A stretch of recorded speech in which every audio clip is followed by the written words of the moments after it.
Vandeham Sri Guru Sri Yuta Padakamalam Sri Gurun Vaishnavangscha Shri Rupam Sagrajatam Sahagana Raghunathanvitam Tang Sajivam Sadvaitam Savadhutam Parijana Sahitam Krishna Chaitanya Devam Shri Radha Krishna Padan Sahagana Lalita Shri Visakhanvitanscha. So continuing with Mahabharata, this is the Yaksha Yuddha Parva, chapter 468, episode 171. Okay. Om Namo Bhagavate Vasudevaya. Arjuna said, at some point, on seeing that I had recovered from the wounds of the arrows and was comfortable, the king of the gods told me. Sorry, which page are we on? I'm on the wrong page. 259. Oh, so okay. Sorry, I was on the other. Okay. Okay. Okay, I'll start again. Arjuna said, at some point, on seeing that I had recovered from the wounds of the arrows and was comfortable, the king of the gods told me, O descendant of the Bharata lineage, all of the divine weapons are yours now. There is no man on earth who is capable of vanquishing you. O son, when you are engaged in the field of battle, Bhishma, Drona, Kripa, Karna, and Sakuni, together with all the other kings, are not worth 1/16 of you. The Lord Bhagavan then gave me this divine and impenetrable armor and golden garland. He also gave me the conch shell Devadatta, which emits a great sound. Indra himself fixed his celestial diadem on my head. Shakra, that's why he's called Kiriti. Shakra then gave me these divine garments and celestial ornaments, beautiful and many in number. O king, thus honoured, I lived happily in Indra's abode, together with the children of the Gandharvas. Extremely pleased with me, Shakra, together with the immortals, told me, O Arjuna, the time for your departure has come. Your brothers are remembering you. O descendant of the Bharata lineage, O king, thus did I spend 5 years in Indra's abode, remembering the discord that was brought on us because of the gambling. Then, when you came to Mount Gandamadana, I saw you on the peak, surrounded by your brothers. Yudhishthira replied, O descendant of the Bharata lineage, O Dhananjaya, you have obtained those weapons through good fortune. It is also through good fortune that you satisfied the king and the Lord, who is the king of the gods. O scorcher of enemies, O unblemished one, it is through good fortune that you beheld the Lord Stanu himself, together with the goddess, and satisfied him in the duel. O bull among the Bharata lineage, it is through good fortune that you managed to meet the Lokapalas. It is through good fortune that all of us have prospered and have set our eyes on you again. I now think that we have conquered the goddess Earth with her garland of cities, and have vanquished the sons of Dhritarashtra, O descendant of the Bharata lineage. But I wish to see those divine weapons with which you killed the valorous Nivata Kavachas. Arjuna said, when it is dawn tomorrow, you will see all those divine weapons with which I destroyed the terrible Nivata Kavachas. Vaishampayana said, having thus recounted the incidents connected with his return. Dhananjaya spent the night there together with his brothers. Chapter 469, Episode 172.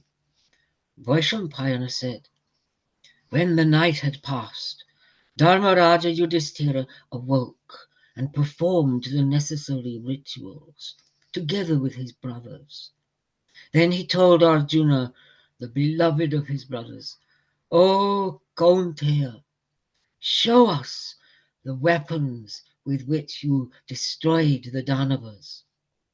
O king, O descendant of the Bharata lineage, then the immensely energetic Pandava Dhananjaya showed the celestial weapons that had been given by the gods in due order and after establishing himself in supreme purity. The earth was like his chariot, and the radiant Dhananjaya seated himself on that. The trees on the mountain were like its axles, and the beautiful bamboos like the spokes. He looked resplendent in his bright armor. He grasped the bow Gandiva and the conch shell Devadatta, born from the waters. In that radiance, mighty armed Kaunteya prepared to show those divine weapons one after another. As he got ready to employ those divine weapons, the earth and all its trees began to tremble under his feet. The rivers and the great ocean began to tremble. The mountains were rent asunder. The winds stopped blowing. The one with the thousand rays stopped shining. The fires stopped burning. The Vedas were no longer manifest to those who were twice born. O Janamejaya, the beings that lived in the interiors of the earth were oppressed. All of them trembled and emerged. Covering their faces, they joined their hands in salutation and surrounded Pandava. Burnt by those weapons, they prayed to Dhananjaya. The Brahmarshis, the Siddhas, the Maharshis, and all noble beings stood there.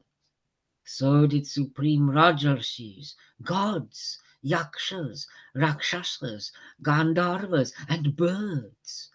The grandfather himself arrived, together with all the Lokapalas and the illustrious Mahadeva with his companions.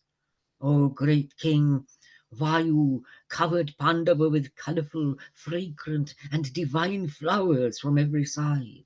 Instructed by the gods, the Gandharvas sang many songs. O king, masses of apsaras began to dance there. At the tumultuous time instructed by the gods, Narada arrived. O king, he spoke these words, worthy of hearing, to Partha. O Arjuna, O Arjuna, O descendant of the Bharata lineage, do not discharge these divine weapons. They should never be used when there is no target. Even when there is a target, one should not use them unless one is hard pressed. O descendant of the Kuru lineage, such a use of these weapons is a great sin. O Dhananjaya, if these weapons are properly preserved, as you have been taught, there is no doubt that they will lead to great happiness. O Pandava, but if they are not preserved well, they will lead to the destruction of the three worlds. Therefore, never attempt this again. O Ajatasattu, you will behold the weapons when Partha uses them in battle for the destruction of the enemies. O bull among men, after having restrained Partha, all the gods and all the others who had assembled there departed the way they had come. O Kauravya, when they had left, the Pandavas, together with Krishna, meaning Draupadi, began to live happily in the forest. So I go on a bit more. Now, section 36, Ajagara Please. Parva. Yeah, please do. It's fantastic. This parva has 201 shlokas and 6 chapters. Ajagara means a boa constrictor, literally something that swallows a goat. The Pandavas retrace their steps to Vrishaparva's hermitage and Badari, and then go to visit King Subahu. From there, they go to the origins of the Jamuna and Dwaitavan on the banks of the Saraswati. Bhima is then grasped by Nahusha in the form of a boa, and this is why this section is called Ajagara Parva. The highlight of this section is a dialogue between Yudhishthira and Nahusha in the form of a boa. So, chapter 470, episode 173. Janamejaya asked, when that great charioteer, skilled in weapons, returned from the abode of Vritra's slayer, what did the Parthas accomplish next, now that they had been rejoined by the brave Dhananjaya? Vaishampayana said, those Indras among men lived in that forest. The brave ones sported there on that beautiful mountain, the lovely pleasure ground of the Lord of Riches, with Arjuna equal to Indra himself. On seeing those unmatched houses and pleasure grounds covered with many trees, Kiriti, Indra among men, always immersed in his weapons and with the bow in his hand, roamed around a lot. Through the favors of King Vrisha, Vaishravana, Kuvera, those sons of a king had found an abode and no longer desired what beings want. Footnote. That is, they were comfortable and lacked nothing. That time was a blessing for them. They were united with Partha and lived for 4 years there, and these years they spent there seemed like a single night. With the earlier 6, it was now 10 years that the Pandavas had peacefully dwelt in the forest. Once, Vayu's intrepid son was seated near the king, together with Jishnu and the twins, the equals of the king of the gods. In private, he gently spoke these beneficial words. So it's Vayu's intrepid son is obviously Bhima. O king of the Kurus, in order to ensure that your oath remained true, and to do that which would make you happy, we followed you into the forest and did not kill Suyodhana together with his followers. We have lived here for 11 years. We are deserving of happiness, but Suyodhana has grasped that happiness. We should now deceive that scoundrel, lacking in intelligence and conduct. Let us happily resort to a life that will be incognito. O king, on your instructions we lived without anxiety and spent this time roaming the forest. He will be deluded because we have lived nearby and will not get to know if we move to a distant region. Having spent 1 year in hiding, we will easily uproot that worst of men. O Indra among kings, on that scoundrel among men, Suryodhana, surrounded by all his followers, we will reap the enmity with all its fruits and flowers. O Dharmaraja, accept the world as your own. O God among men, kill this grief. We are capable of roaming this mountain that is like heaven. O descendant of the Bharata lineage, your fragrant deeds may be destroyed in this world of the mobile and the immobile, but By regaining the kingdom of the bulls among the Kurus, you are capable of performing great deeds and great rituals. O Indra among men, you are always capable of obtaining whatever you want from Kubera. O descendant of the Bharata lineage, set your heart on the slaying of those who hate you and on punishing them because they have oppressed you. O king, the wielder of the Vajra is himself incapable of withstanding your terrible energy. O Dharmaraja, nor will any pain be caused to you, even if you confront all the gods. The one with Suparna on his banner, that's Krishna, and Shini's grandson, that's, who's that? Yuyudhan, are both engaged, Satyaki, in that which ensures your welfare. I'll read the footnote anyway. Suparna is Garuda, and Vishnu has Garuda on his banner. Shini's grandson is Balaram, though it is not to be interpreted in the narrow sense of grandson. Shini was a common ancestor of the Yadavas, further up the line than grandfather.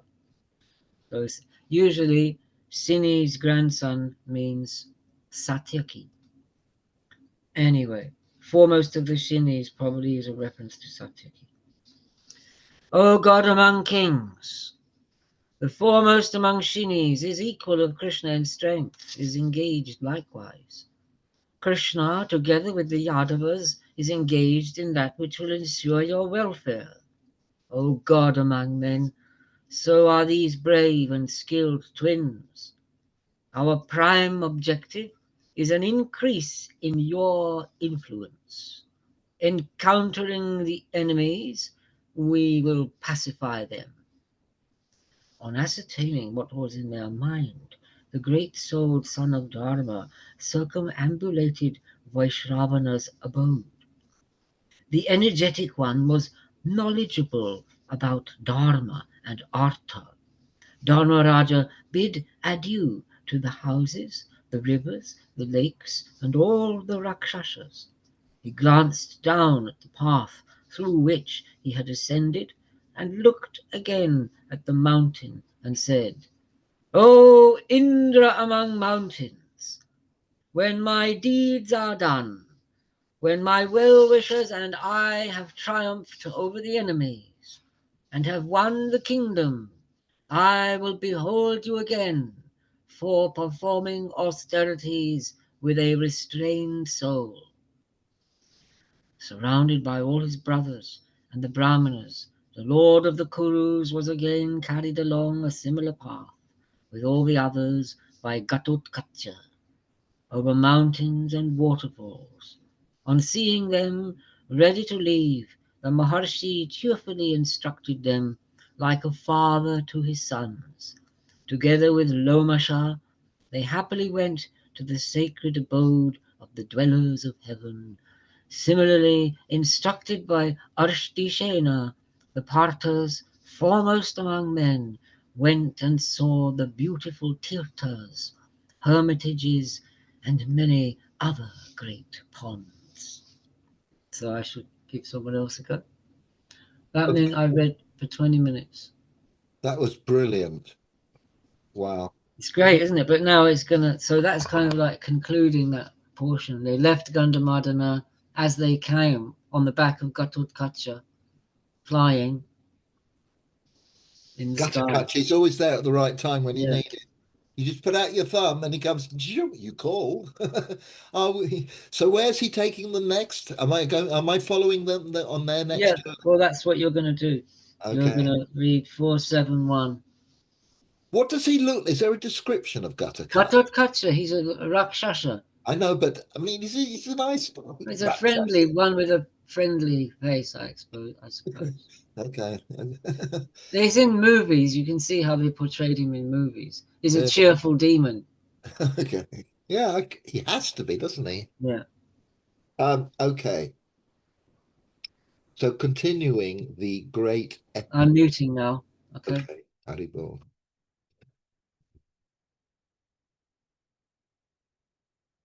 Mahabharata, continuing the Ajagarapava 471 174. Vaishampayana said, that supreme of mountains had cascading waterfalls and was full of kinnaras, birds, and cardinal elephants. The bulls among the Bharatas had lived happily there and found no pleasure in leaving it. But when the bulls among the Bharatas once again held Kailash, Kubera's beloved mountain that looked like an ocean of clouds, they found great joy. The brave ones saw passes in the mountains, pens for cattle in the mountains, crevices in the mountains, and many sharp falls with plains and lowlands here and there. There were other large forests inhabited by many animals and deer. Armed with bows and swords, those foremost among men confidently went further. There were beautiful groves, rivers and ponds and caverns and recesses in the mighty mountains. By day and by night, those bulls among men always found places to rest there.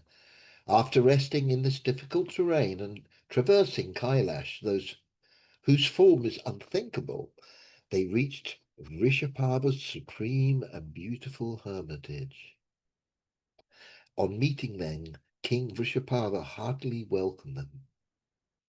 Overcoming all confusion, they gave Vrishapava a complete account of their safe stay. They happily spent a night in that sacred hermitage, favored by gods and maharshis. The brave ones then went to the giant Budari and happily dwelt there again. Budari, sorry, and happily dwelt there again. Then those great souled ones, foremost among men, arrived at Narayan's region. They saw Kubera's lotus pond, favored by gods and siddhas, and became devoid of grief. Pandu's sons, foremost among all men, saw those lotuses and became devoid of grief. They pleasured there, just as Brahmana rishis enjoy themselves when they live in Nandana. Having spent a happy month in Badari, in due course they went to the land of Subahu, the king of the Kiratas, and following the route that the other brave ones had travelled earlier, they passed the lands of Chinnas, Tukaras, Daradas, Daravas, Kinandas, full of many jewels. The brave ones crossed the difficult terrain of the Himalaya region and saw Subahu's city. When he heard that all the sons and the grandsons of kings had arrived, King Subahu was delighted and came out to welcome them. The bulls of the Kuru lineage greeted him in return. They met Subahu with all the charioteers headed by Vishoka, with Indrasena, with the servants, with the cooks, and with their supervisors. They stayed there happily for a night. Retaining all the charioteers and the chariots, they dismissed Gatukach and his followers. I think it's Subahu. Is it Subahu? Yeah. Okay. Subahu. Okay, not Subahu. It's like the car and it's Subaru, but it's Subahu. Subahu. Okay. They continued towards Yamuna, the king of the mountains. The mountain is full of springs. Its red and pale slopes are covered with a mantle of snow. The foremost among men reached the sacrificial pole, Vishaka, and lived there. Vishaka is the 16th star nakshatra, and there is clearly an astronomical illusion here. Okay. The great forest was like Chaitrarata and was infested by boars, many animals and birds. Those foremost among hunters safely spent another year in that forest. My goodness. In a cabin in that mountain, Vrikrodara came upon an extremely strong serpent. It was oppressed by hunger and had the terrible form of death itself. Thereupon his soul was pained through depression and delusion. But Yudhisthira, supreme among those who uphold Dharma and whose energy is infinite, freed Vrikrodara in an island there when all his limbs had been grasped by the grasper. The 12th year had arrived, and the Kurus pleasantly spent the time in the forest. They lived in the forest that was like Chaitrarata. They were fortunate and radiant in their austerities. Then the foremost ones among those who are devoted to the knowledge of arms went to the neighborhood of the desert. They went to Sarasvati and found Lake Dwaitavana, wishing to live there. On seeing them come to Dwaitavana and settling down there, the residents of that region arrived. They were engaged in austerities and restraint, devoted to rituals and meditation. They came with grass, water vessels, offerings, and stones for grinding. Saraswati's banks were covered with many plakshas, akshas, rotikas, canes, snuhus, badaris, kadiras, shirishas, bilvas, ingudas, pilus, shamis, and kairas. Something like that, anyway. This was a place loved by yakshas, gandharvas, and maharshis. It was the sacrificial ground of the gods themselves.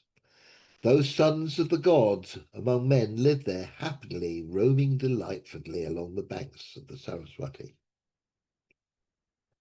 Jamajaya asked, O sage, how can Bhima, whose prowess is terrible and has the strength of 10,000 elephants, have been overcome by dreadful fear on account of an Ajagara? The insular one challenged the laws of riches of the Pelasgian lineage in battle. He encountered and killed the foremost among Yakshas and Rakshasas at the Lotus Pond. You said that the destroyer of enemies was overcome by distress and fear? I'm curious and wish to hear this in detail.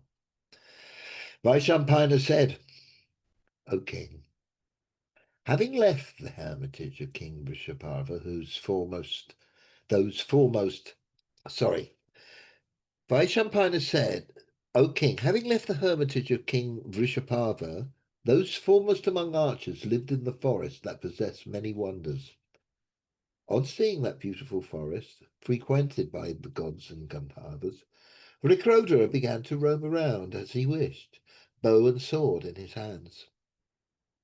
He saw the pure regions of the Himalayan mountains, visited by masses of apsaras and frequented by gods, rishis, and siddhas. It resounded everywhere with the sounds of chakoras, chakravaka birds, jivas, jivakas, cuckoos, and bringarajas. It was covered with trees that were always full of flowers and fruit, tender because of the touch of snow. There was plenty of shade, and it was pleasant to the mind and the eye. He saw mountainous streams tinged with the colour of lapis lazuli. The water was touched by snow, and there were tens of thousands of geese and karandavas. There were forests of devodari trees that seemed to act like a net for the clouds. These were mixed with yellow sandalwood and tall kaliyakas. He went hunting on the flat terrain of the desert. The immensely strong one shot the deer with arrows that were pure. Then he saw a gigantic serpent that makes one's body's hair stand up. It had entered a mountainous cavern and had covered the entire cave with its body. Its coils were piled as high as a mountain. Its colour was yellow like turmeric, and its colourful skin was speckled with circular marks like the sun and the moon. Its mouth was as wide as a cave and was adorned with 4 teeth. It constantly licked the corners of its mouth. Its eyes blazed and were copper red in hue. Like destiny and like Yama, it struck terror in all beings. Through the moist hissing of its breath, it seemed to be reprimanding. The hungry boa suddenly grasped Bhimasena and forcibly seized him with both his arms. Because of the boon it had received, Bhimasena instantly lost his senses as soon as it touched him. The strength of Bhimasena's arms might have been more than that might sorry. The strength of Bhimasena's arms might have been more than that of others, and his strength might have been able to withstand 10,000 elephants, but the energetic one was completely overcome by the serpent. Bhima trembled slowly, but he was completely unable to move. He was equal to 10,000 elephants. He had the shoulders of a lion. His arms were strong, but grasped, he lost his mettle. He was deluded because of the grant of the boon. For some time the brave one tried terribly hard to extricate himself, but he did not succeed at all. Do you want to take over, can I? Yeah, I don't mind if you've had Yeah, enough. yeah. Have you shaved your head? Yeah. Hey, it's catching on now. It's catching on. Okay. Goodness gracious, that took me by surprise. Yeah, Okay. it's uh, quite radical.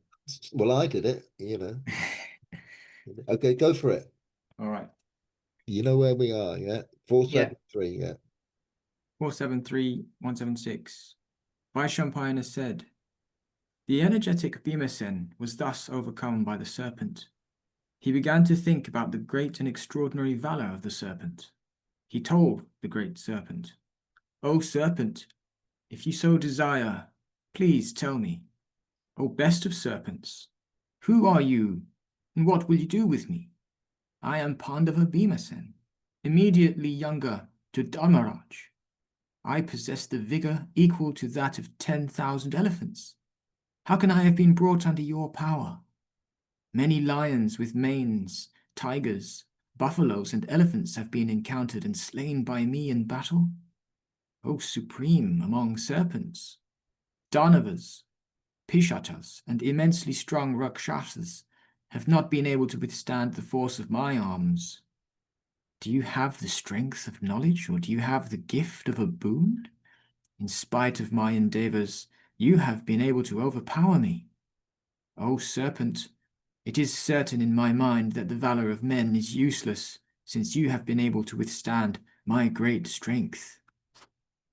When the brave Bhima, whose deeds are unsullied, was speaking in this way, the serpent encircled him in one gigantic coil. Having thus overcome the mighty armed one, but freeing his thick arms, the serpent said, O mighty armed one, I have been hungry for an extremely long time, and it is fortunate that the gods and destiny have sent me my food. Life is dear to all beings that have bodies. O destroyer of enemies, O virtuous one, but I must certainly tell you the account now, how it was that I became a serpent. I attained this state because of the anger of the learned ones. Wishing to overcome the curse, I will tell you the serpent's account. You must have heard of the Rajarshi named Nahusha.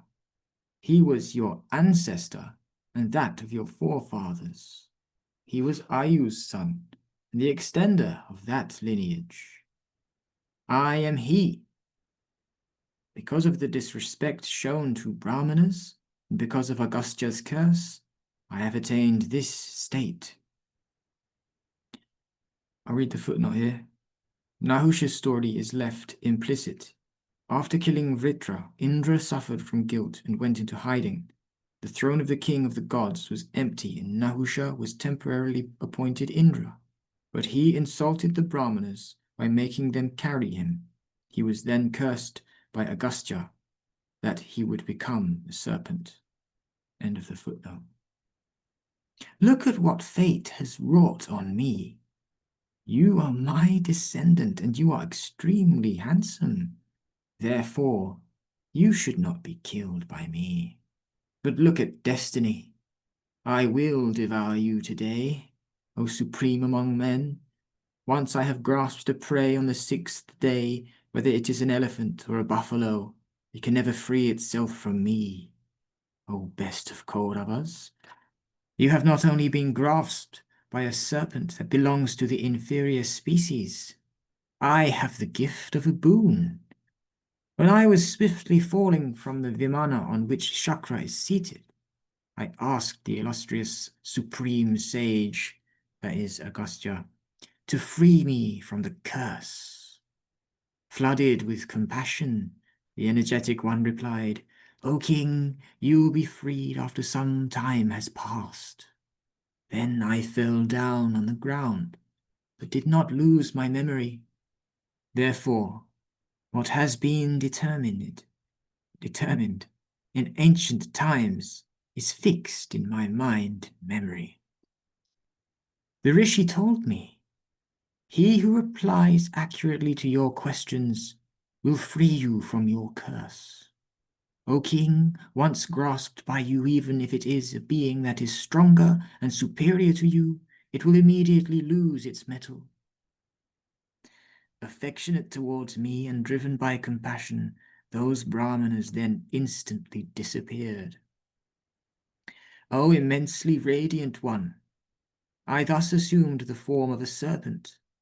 I live in this unholy hell, performing evil deeds, waiting for the appointed time.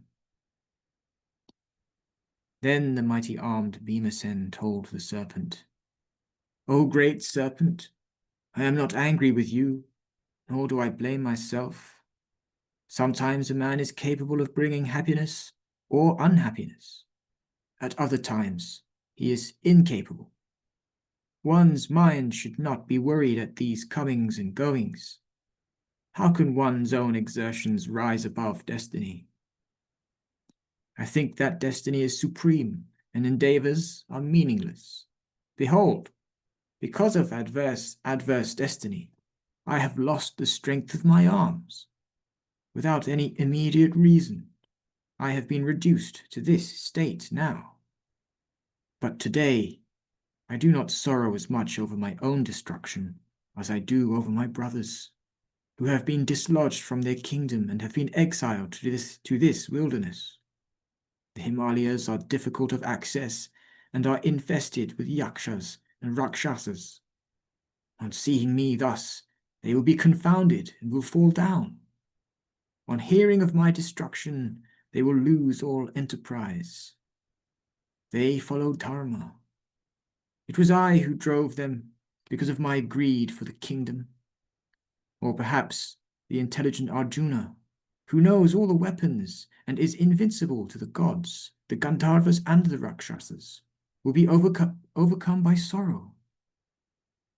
The mighty armed one, immensely strong, is capable, with his strength, of dislodging the king of the gods from his seat, not to speak of Dhritarashtra's sons, deceitful and gambling, hated by all the worlds, and addicted to insolence and avarice.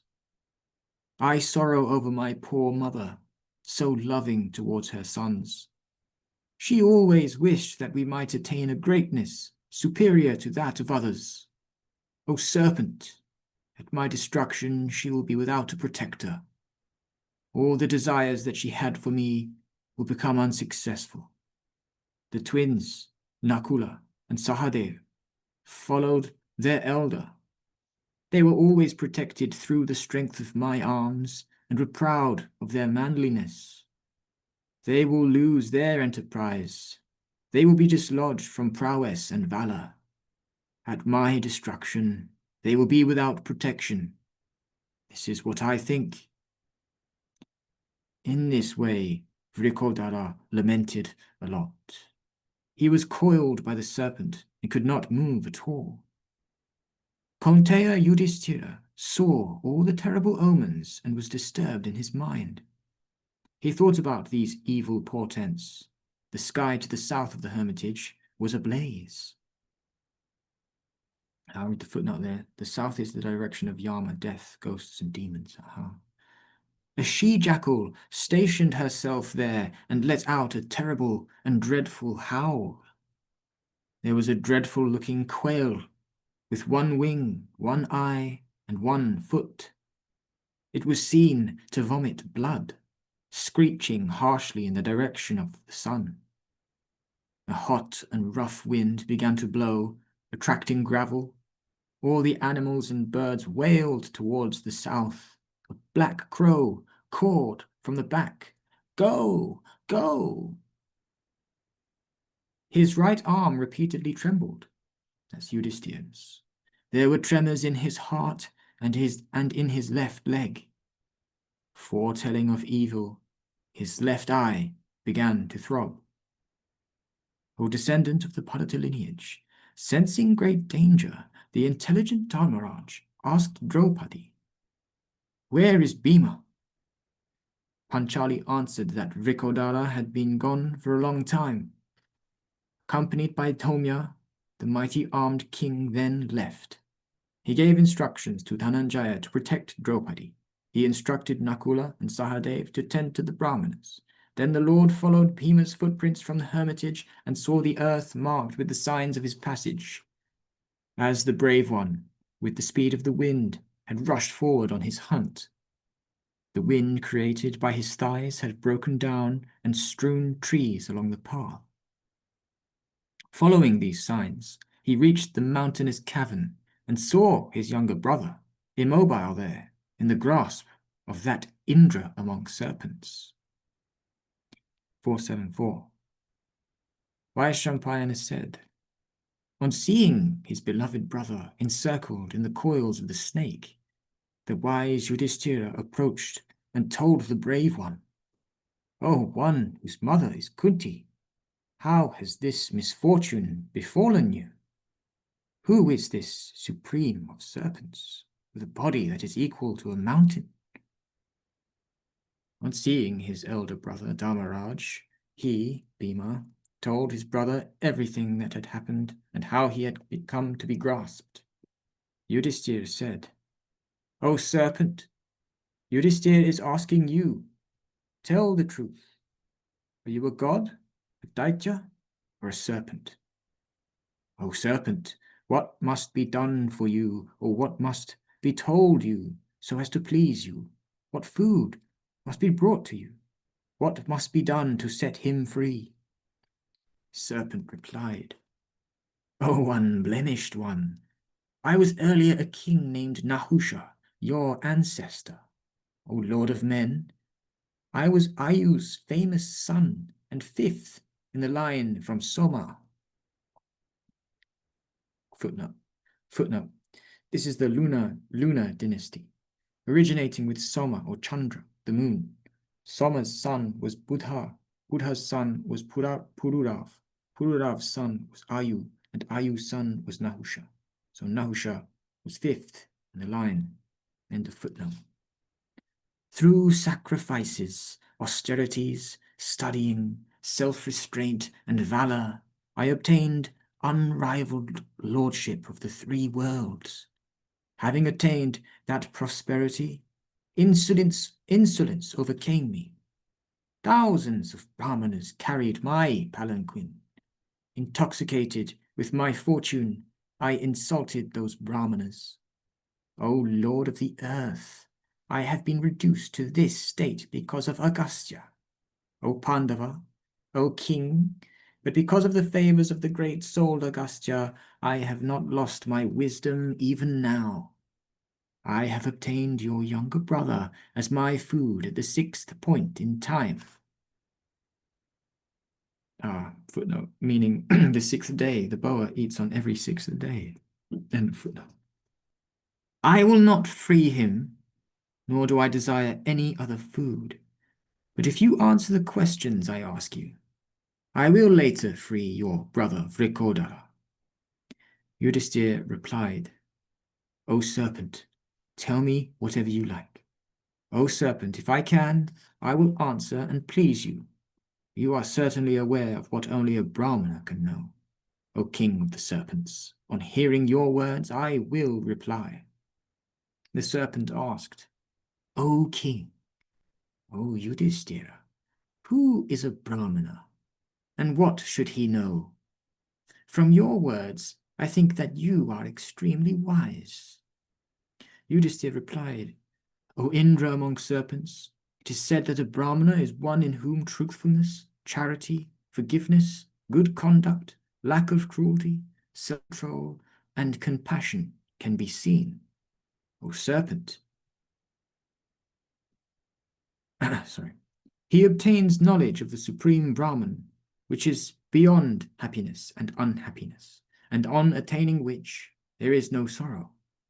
What else will you say? Serpent asked. Truthfulness and knowledge of the Brahman can be found in all the 4 Varnas, O Yudhishthira. Truthfulness, charity, lack of anger, lack of cruelty, non-violence, and compassion can also be found among Shudras, O Lord of men. You have said that the object of knowledge is beyond happiness and unhappiness. But there is nothing that is free from either. I do not think such a thing exists. Yudhisthira replied. If these traits, not even found in a Brahmana, are seen in a Shudra, he is not a Shudra.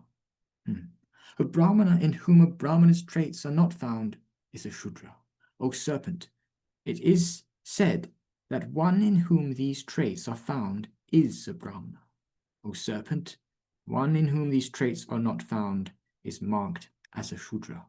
Then again, you have said that the object of knowledge does not exist, because there is nothing that is free from both of those sentiments. O serpent, it is your view that nothing can exist without those two, happiness and unhappiness. There is a state between cold and heat that is neither cold nor heat. Like that, there is something in between that is neither happiness nor unhappiness. That is my view, O serpent. What do you think? The serpent said, O king, O one with a long life, if you assert that a Brahmana is known by his conduct, birth has no meaning, as long as those characteristics can be seen. Yudhisthira replied, O great serpent, O immensely wise one, I think that among men, birth is difficult to determine, because of mixed birth among all the Varnas. Men always beget children on women from all Varnas. All men are equal in speech, intercourse, birth, and death. The proof of this can be found in the words of the learned rishis, who have said, we sacrifice, and so on, basing this entirely on conduct. The birth rituals of a man are performed even before the navel cord has been severed. At that time, the mother is Savitri and the father is the preceptor. Before initiation, I want to read the footnote there. The word Savitri means several things. It is a sacred mantra from the Rig Veda. It is also the ceremony of investiture with the sacred thread. The sense is that at the time of birth, the mother is more important than the father and is the equivalent of the sacred thread ceremony. End of footnote. Before initiation, so this is Yudhisthira speaking, before initiation into knowledge of the Vedas, everyone is a Shudra by conduct. When there is a difference of opinion on this, Swayambhuva Manu has categorically stated, the observance of rituals determines Varna. If conduct cannot be seen, mixed races overwhelmingly dominate. O Indra among serpents, O great serpent, O supreme among serpents, I have earlier defined as a Brahmana, one in whom the principles of good conduct are seen. The serpent said, O Yudhisthira, I have listened to your words. You know what should be known. How can I now devour your brother Vrikodara? I'll just go to the end of this one more chapter of this part of 475. Yudhisthira asked, in this world, there is no one as knowledgeable as you in the Vedas and the Vedangas. Tell me, which are the deeds through which one attains the supreme objective? The serpent replied, O descendant of the Bharata lineage, it is my view that one goes to heaven by giving to those who are worthy, speaking the truth, as by always resorting to non-violence. Yudhisthira asked, O serpent, between generosity and truthfulness, which is seen to be superior? Between non-violence and good conduct, which is superior and which is inferior? So between generosity and truthfulness, which is seen to be superior? Between non-violence and good conduct, which is superior and which is inferior? The serpent replied, the superiority or inferiority of generosity versus truthfulness or non-violence vis-à-vis good conduct, French, is determined by whether the effects of these deeds are more or less important. There are times when truthfulness is regarded as superior to generosity. O Indra among kings, there are times when generosity is regarded as superior to truthfulness. O mighty archer, O Lord of the earth, in that way, there are occasions when non-violence is superior to kind words, and other occasions when kind words are superior. O king, in this fashion, your superiority depends on the effects. If there is anything else that you are thinking of, tell me. I will explain. Yudhisthira asked, O serpent, what are the deeds through which one can attain heaven? What are seen to be the certain fruits of the disembodied soul? Explain these things to me.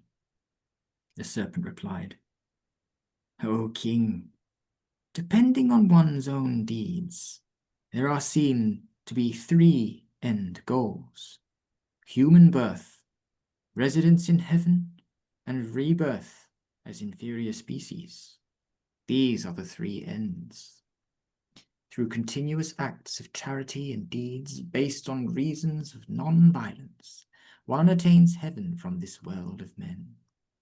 O Indra among kings, through the reverse deeds, a man is born as inferior species. O son, I will tell you about the specifics. A man who is addicted to desire and anger and overcome by violence and avarice is dislodged and is reborn as inferior species. It has separately been said that one who is born as inferior species can be reborn as a human. Thus, cattle and horses are seen to have attained divine status. O son, such is the goal of all animals, depending on one's deeds.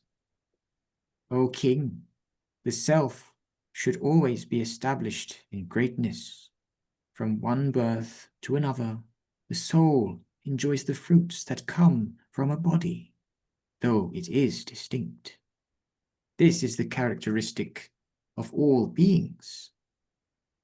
Yudhisthira then asked, O serpent, tell me exactly how the soul is established in a body and experiences sound, touch, color, taste, and smell. O immensely intelligent one, do you also not separately experience these senses? O supreme among serpents, tell me everything that I have asked. The serpent replied, O one with a long life, when the soul has resorted to a physical body and has established itself in control, it experiences each of those senses depending on their characteristics. O bull among the Bharata lineage, learn from me that knowledge, intelligence, and the mind are faculties that determine a soul's enjoyment of the senses.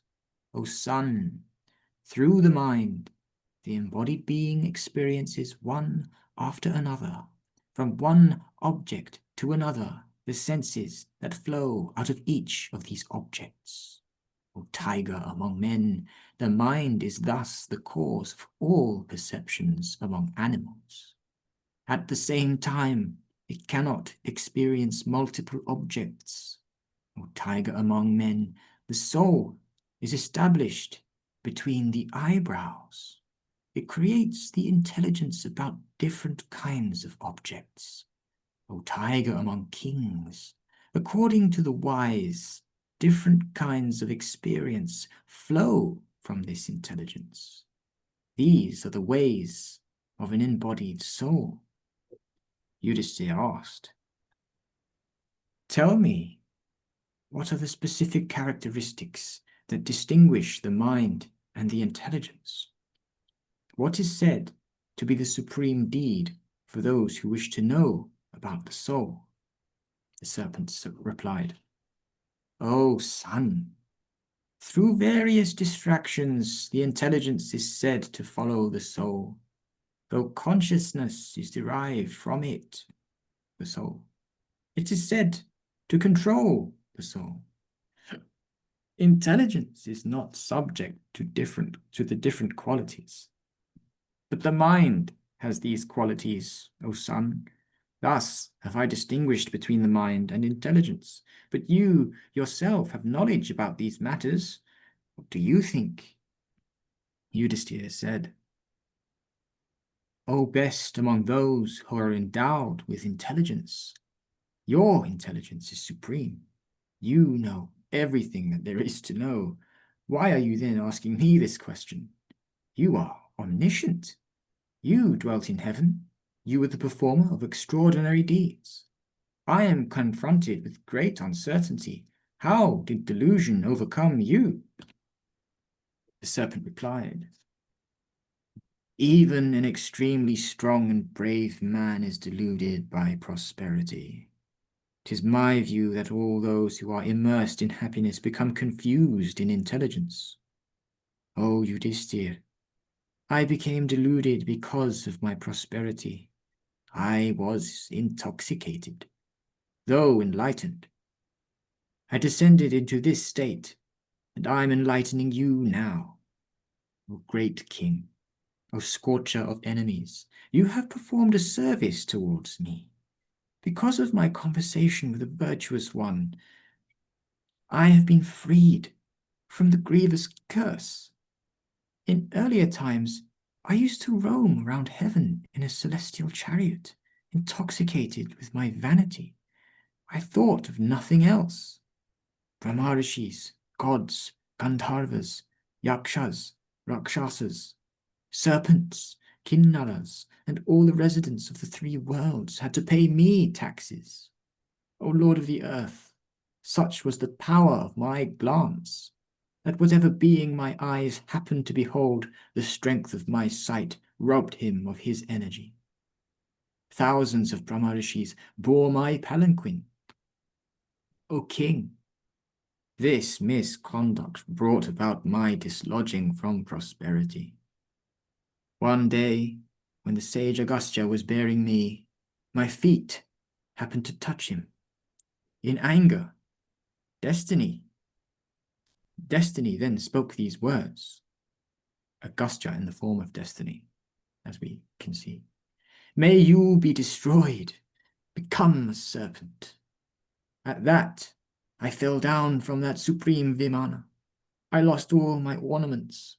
While I was falling down, with my face downwards, I saw that I had become a predatory serpent. Then I asked that Brahmana, please free me from this curse, O illustrious one. I have transgressed out of my folly. Please pardon me. As I was falling, he was overcome by compassion and told me, O Lord of men, Dharmaraj Yudhisthira will free you from this curse, once the fruits of your insolence and terrible strength have decayed. O great king, you will then attain supreme fruits. On witnessing the strength of his austerities, great wonder was born in me. That is the reason I asked you about the Brahmana and Brahmanas, the Brahman and Brahmanas. O king, truthfulness, self-control, austerities, non-violence, and constant benevolence are the means whereby men attain salvation, not through birth or lineage. Your immensely strong brother Bhimasen is safe and unhurt. O great king, may you be fortunate. I will return to heaven. Vaishampayana said, having said this, King Nahusha discarded the body of a boa. Assuming a celestial form, he returned to the world of the 30 gods. The fortunate Yudhisthira, with Dharma in his soul, returned to the hermitage with his brother Bhima, accompanied by Dhaumya. Dharmaraj Yudhisthira told the assembled Brahmanas the details of everything that had happened. O king, on hearing this, the Brahmanas, the other 3 brothers, and the famous Draupadi were astounded. All the best of the Brahmanas desired the welfare of the Pandavas. Censuring Bhima's rashness, they told him not to act in this way. The Pandavas were extremely delighted at seeing the immensely strong Bhima freed from fear. They happily enjoyed themselves. All right, I said I was gonna. Yeah, that was pretty good. That was really quite a good chunk and a good one. Well done, God. Wow, fabulous. Great stuff, isn't it? Excellent, excellent. Yeah, yeah. Is Dina, are you there, Dina? Dina, would you like to be the next reader? You're on mute. You're on mute. Okay. You up for it? I don't have a manuscript, so. Okay, you don't have to read if you don't want to. Oh, I'd like to, but I don't have a manuscript, so. Oh, I see. But you did read before sometime, didn't you? Chaitanya Charitamrita. Oh, you never read the Mahabharata. Okay, I thought you did. Maybe you didn't. Maybe that's my bloody memory. Well, Mark has got a book. Yeah. Do you want to read Mark? I can do if you like. Yeah, is that Braja and Tarini are not They're, there? they're listening, but they're busy. Oh, okay. So okay, they don't need to participate. Mark, would you like to read? Okay, I can do. But can Dina read as well, though? No, Dina says he hasn't got the manuscript. But he can. So. Oh, okay. Well, you can if you've got something to read, bloody thing, can't you? Be logical. Okay, so Mark's Yes, sir. You're Yeah. gonna read from the Yorkshire Mohan Ganguli version. That's right. That's right. Okay, so we don't need to even look at our books. I can just hear. Okay. I'll put it round to face you. Oh, I see. Yeah. Okay. There we go. Okay. Hare Krishna. Hare Krishna. Okay. Om Namo Bhagavate Vasudevaya. You could put it a bit further away from what you're reading at, because that's a bit better. Wait a minute. Oh. Sorry. I tell you what, invest in one of these little wobbly things that you clamp onto your desk and it holds it in a little thingy. You don't, so they're really great. It's very unlikely that I'm going to do that.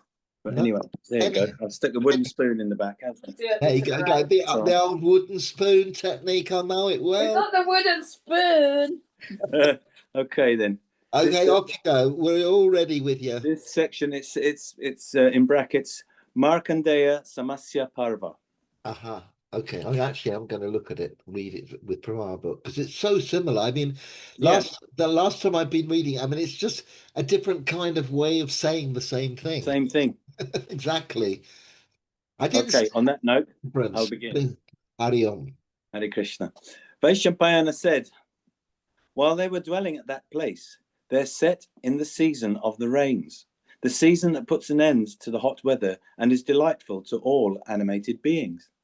Then the black clouds, rumbling loudly and covering the heavens and the cardinal points, ceaselessly rained during day and night. These clouds, counted by hundreds and by thousands, looked like domes in the rainy season. From the earth they disappeared, the effulgence of the sun. Its place was taken by the stainless luster of the lightning. The earth became delightful to all, being overgrown with grass, with gnats and reptiles in their joy. It was bathed with rain and possessed with calm. When the waters had covered all, it could not be known whether the ground was at all even or uneven, whether there were rivers or trees or hills.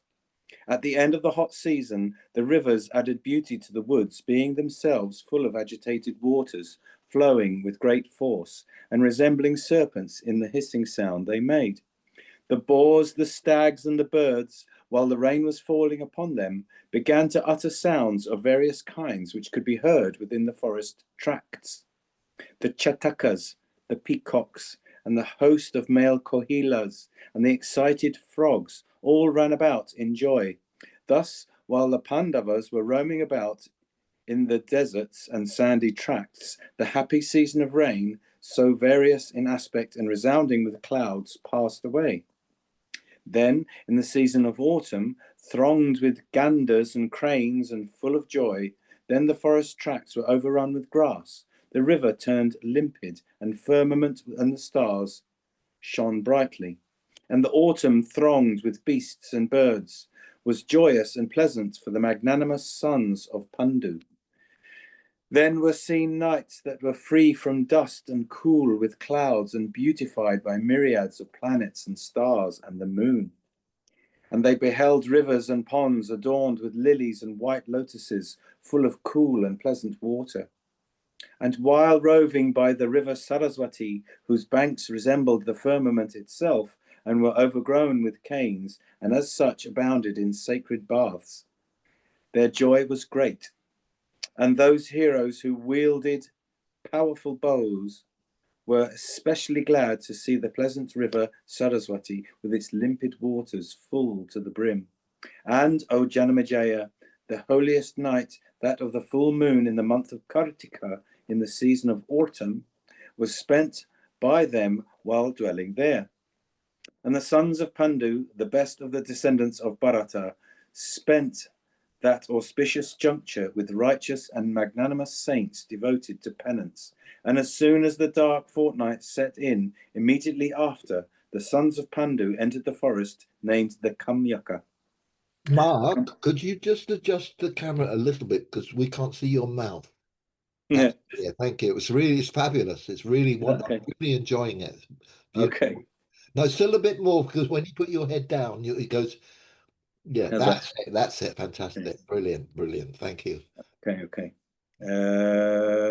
And O Janamejaya, the holiest night, that of the full moon in Kartik, in the season of autumn, was spent by them while dwelling there. And the sons of Pandu, the best of the descendants of Bharat, spent that auspicious juncture with righteous and magnanimous saints devoted to penance. And as soon as the dark fortnight set in, immediately after, the sons of Pandu entered the forest named the Kamyaka, accompanied by Dhananjaya and their charioteers and cooks. Having reached the forests of Kamyaka, were hospitably received by hosts of saints, and they lived together with Krishna. That'll be Krishna. That'll be our Draupadi. Sorry, this is all floating down. And so is the book now. Oh God. Then have I still got my page? I think. Now I managed to knock the book over and I've lost the page. Isn't that great?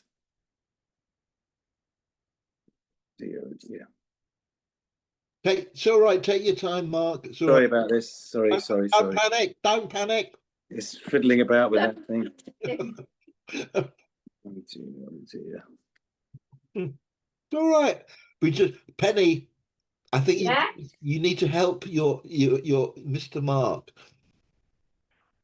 because it's quite a lot to get the balancing, but you had it just right. I'm not far now. Oh, I know, no, it's okay, but you had the balance of the camera just right before. Here I am. Hang on. Sorry about this. No, sorry, that's but yeah. Okay. You have to poke it because when you move your head down, your mouth then goes out of camera. Oh, I see what you mean. Yeah. Hang on, just a sec. Is that better? Well, look, Mark, you have to go into character, Mark. Look down at the page, and then you'll see. You see now the chin. You need the. Oh.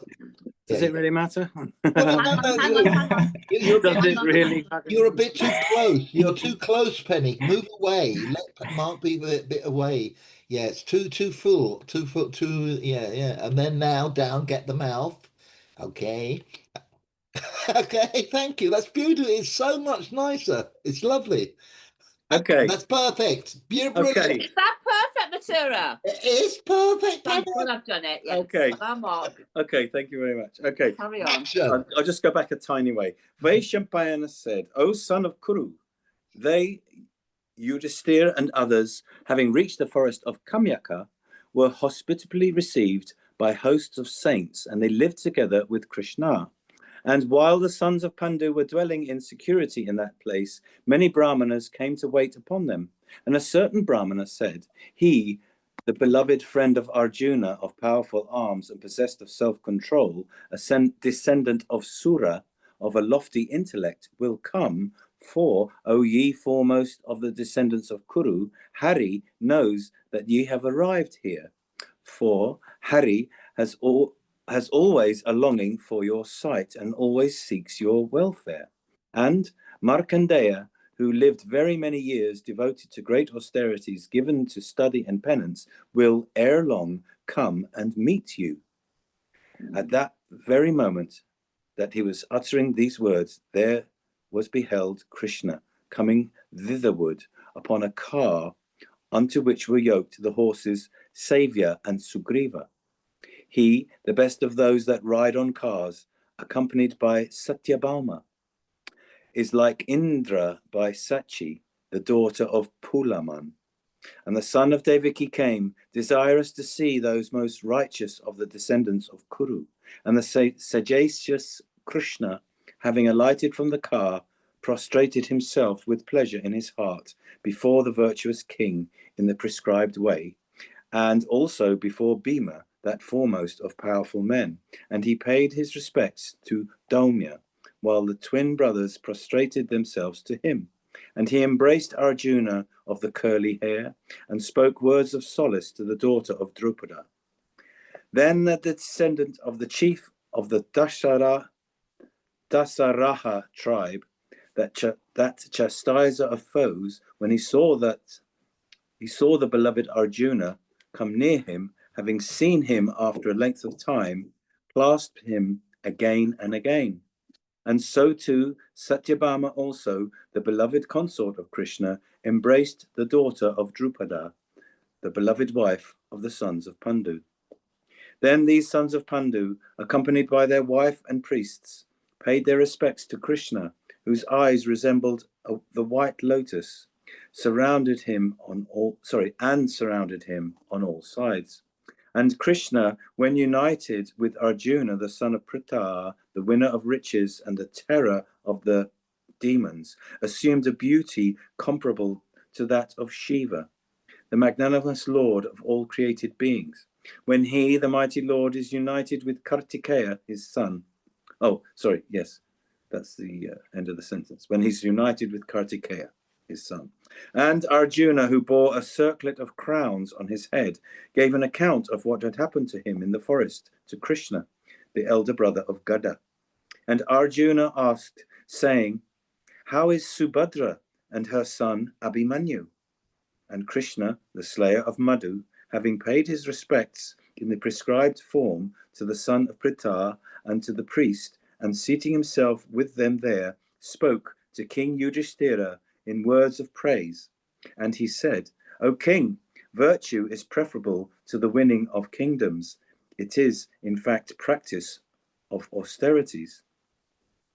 By you who have obeyed with truth and candor what your duty prescribed, have been won both this world and that to come. First, you have studied while performing religious duties, having acquired in a suitable way the whole science of arms, having won wealth by pursuing the methods prescribed for the military caste. You have celebrated all the time-honored sacrificial rites. You take no delight in sensual pleasures. You do not act, O Lord of men, from motives of enjoyment, nor do you swerve from virtue, from greed of riches. It is for this that you have been named the virtuous king, O son of Pritha. Having won kingdoms and riches and means of enjoyment, your best delight has been charity and truth and practice of austerities, O king, and faith and meditation and forbearance and patience. When the population of Kuru Jangala beheld Krishna outraged in the assembly hall, that would be Krishna, obviously, who but yourself could brook that conduct? O Pandu's son, which was so repugnant both to virtue and to usage. No doubt you will before long rule over men in a praiseworthy way, all your desires being fulfilled. Here are we prepared to chastise the Kurus, as soon as the stipulation made by you is fully performed. And Krishna, the foremost of the Dasara tribe, then said to Daumya and Bhima and Yudhisthira and the twins and Krishna, how fortunate that by your blessing Arjuna, the bearer of the coronet, has arrived after having acquired the science of arms.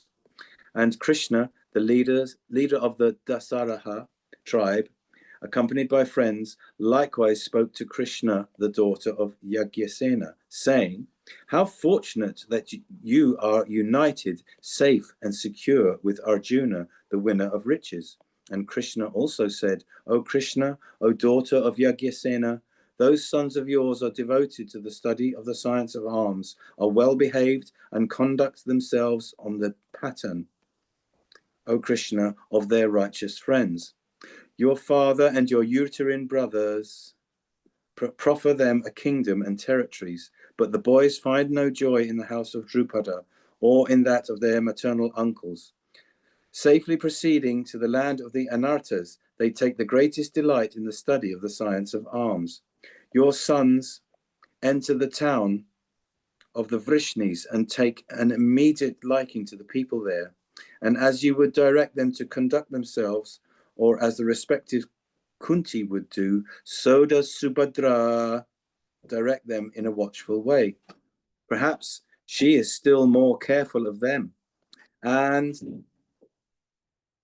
O Krishna, as Rukmini's son is the preceptor of Aniruddha, of Abhimanyu, of Sunita, and of Banu, so he is the preceptor and the refuge of your sons also.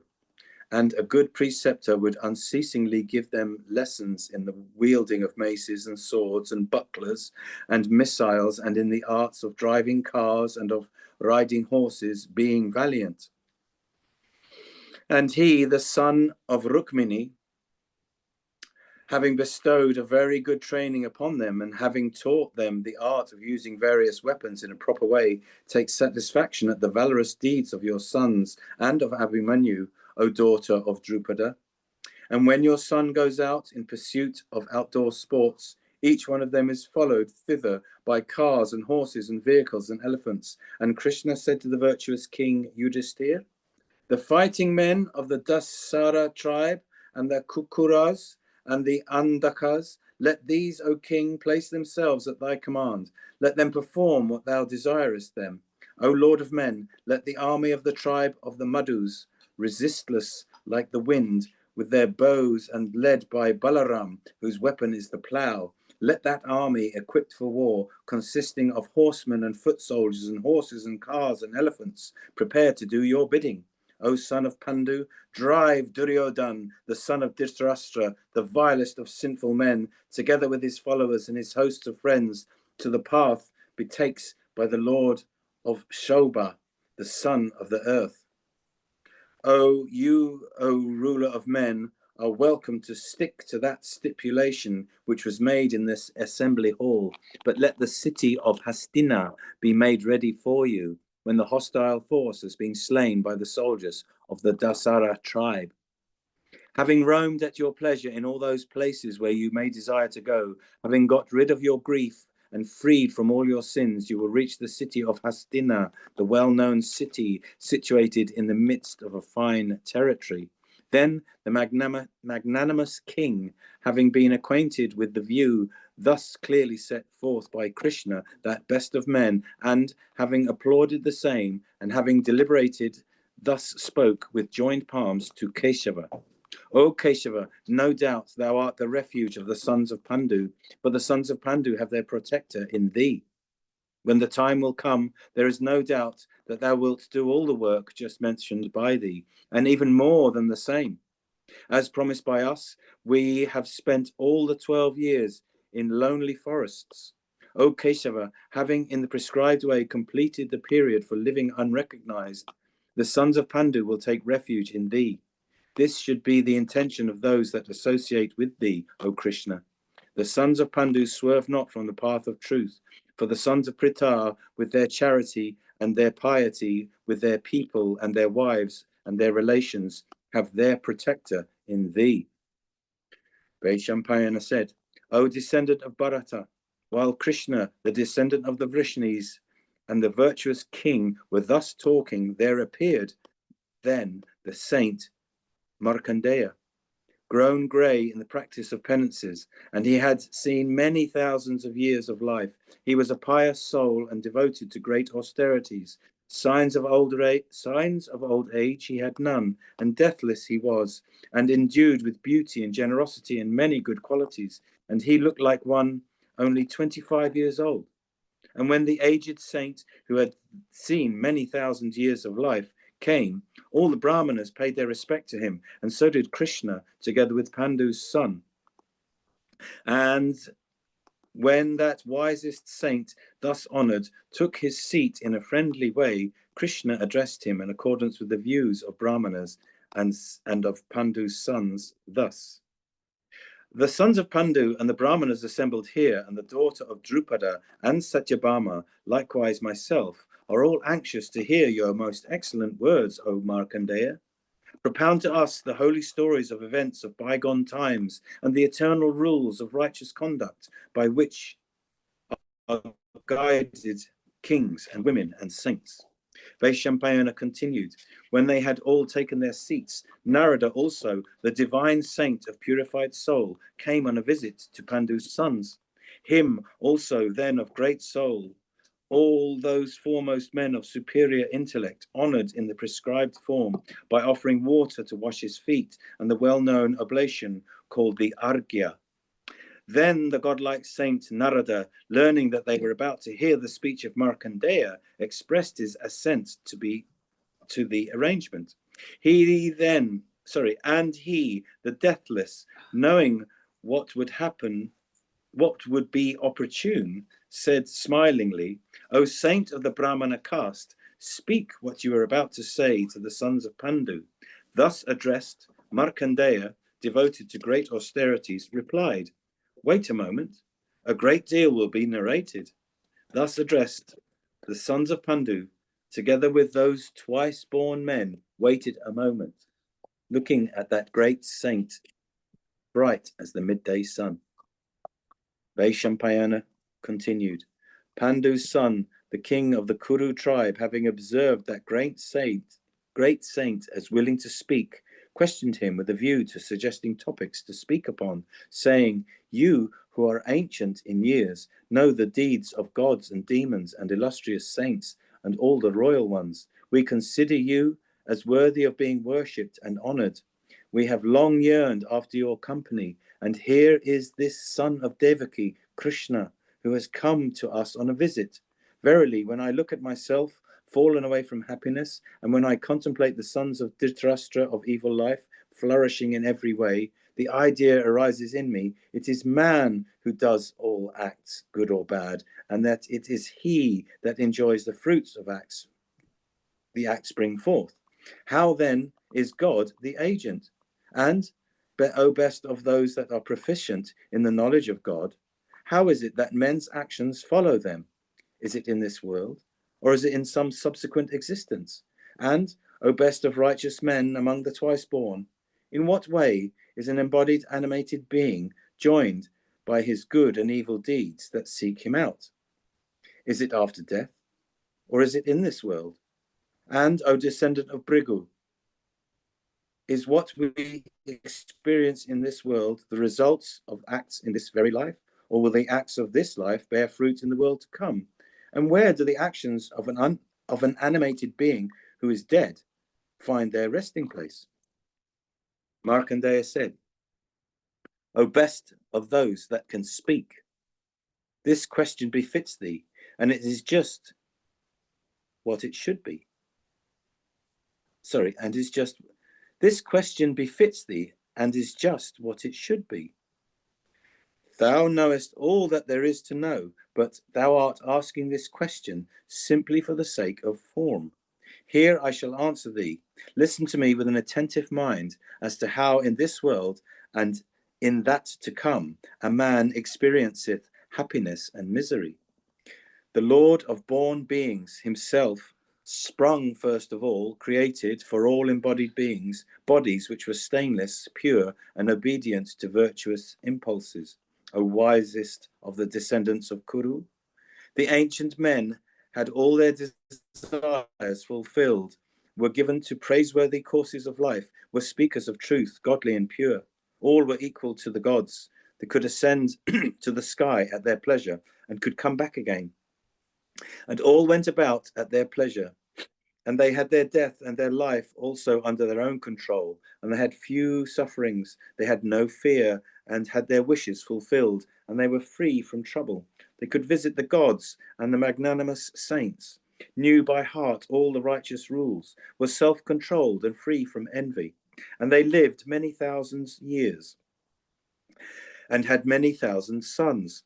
Then, in course of time, they came to be restricted to walking solely on the surface of the earth. Excuse me. Overpowered by lust and wrath, dependent for subsistence upon falsehood and trick, overwhelmed by greed and senselessness.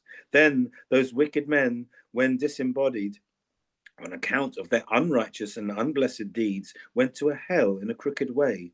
Again and again they were grilled, and again they began to drag their miserable existence in this wonderful world. And their desires were unfulfilled, the objects unaccomplished, and their knowledge became unavailing. And their senses were paralyzed, and they became apprehensive of everything, and the cause of other people's sufferings. And they were generally marked by the wicked deeds and born in low families. They became wicked and afflicted with diseases and the terror of others. And they became short-lived and sinful, and they reaped the fruit of their terrible deeds. And coveting everything, they became godless and indifferent in mind, O son of Kunti. The destiny of every creature after death is determined by his acts in this world. Thou hast asked me where this treasure of acts of the sage and the ignorant remain, and where they enjoy the fruit of their good and evil deeds. Do thou listen to the regulations on this subject. Man, with his subtle original body created by God, lays up a great store of virtue and vice. After death, he quits his frail outer body and is immediately born again in another order of beings. He never remains non-existent for a single moment. In his new life, his actions follow him invariably as shadow, and fructifying makes his destiny happy or miserable. The wise man, by his spiritual insight, knows all creatures to be bound to an immutable destiny by the destroyer and incapable of resisting the fruition of his actions in good or evil fortune. This, O Yudhisthira, is the doom of all creatures steeped in spiritual ignorance. Do thou now hear of the perfect way attained by men of high spiritual perception. Such men are of high ascetic virtue and are versed in all profane and holy writ, diligent in performing their religious obligations and devoted to truth. And they pay due homage to their preceptors and superiors and practice yoga, are forgiving, continent and energetic and pious, and are generally endowed with every virtue. By the conquest of the passions, they are subdued in mind. By practicing yoga, they become free from disease, fear, and sorrow. They are not troubled in mind. In course of birth, mature or immature, or while ensconced in the womb, in every condition, they, with spiritual eyes, recognize the relation of their soul to the Supreme Spirit. Those great-minded rishis of positive and intuitive knowledge, passing through this arena of actions, return again to the abode of the celestials. Men, O king, attain what they have in consequence of the grace of the gods of destiny or of their own actions. Do thou not think otherwise? O Yudhisthira, I regard that as the highest good which is regarded so in this world. Some attain happiness in this world, but not in the next. Some do so in the next, but not in this. Some again may attain happiness in this as well as in the next world, and others neither here nor in the next world. Those that have immense wealth shine every day with well-decorated persons. O slayer of the mighty foes, being addicted to carnal pleasures, they enjoy happiness only in this world, but not in the next. But those who are engaged in spiritual meditations and the study of the Vedas, who are diligent in asceticism, who impair the vigor of their bodies by performing their duties, who have subdued their passions, and who refrain from killing any animated being, those men, O slayer of thy enemies, attain happiness in the next world, but not in this. Those who first live a pious life and virtually acquire wealth in due time, and then marry and perform sacrifices, attain bliss both in this and the next world. Those foolish men, again, who do not acquire knowledge, who nor are engaged in asceticism or charity, or increasing their species, or in encompassing the pleasures and enjoyments of this world, attain bliss neither in this nor the next world. But all of you are proficient in knowledge and possessed of great power and strength and celestial vigor for the extermination of the wicked and for serving the purposes of the gods. Ye have come from the other world and have taken your birth in this. Ye who are so valiant and engaged in asceticism, self-restraining exercises and religious ordinances, and fond of exertion, after having performed great deeds and gratified the gods and rishis and the pitris, ye will at last in due course attain by your own acts the supreme region, the abode of all virtuous men. O ornament of Kuru's race, may no doubts cross thy mind on account of thy sufferings, for this affliction is for thy good. Okay. Is that that was amazing. That was so well read, Mark. That was Oh, thank you. I was lost. I was really it was incredible. It had it was beautiful. It was lovely. It was just it rolled. It really rolled. Madan, are you there? Can you hear? Yeah. Yeah, it's good. Yeah, I think you should round off with some more. You should. Are you really? Are you got enough energy for? Yeah, there's one short chapter we could do. Yeah, I think that's what you should do. You should do it because Okay. it's been really immersive. Everyone's been brilliant. You just put my video on when I was vaping. Thanks. I don't care. Okay, I got it. Yeah. Anyway. Vaisham, so chapter 479, continuing in our Debroy's edition, episode 182. Vaishampayana said, Then Pandu's sons told the great souled Markandeya, Tell us about the greatness of the foremost of Brahmanas. We wish to hear all about this. Thus addressed, the illustrious Markandeya, the great ascetic, extremely energetic and knowledgeable in all the sacred texts, replied, There was once a handsome prince who was the king of the High-Highers. He was the pride of his lineage and the destroyer of enemy cities.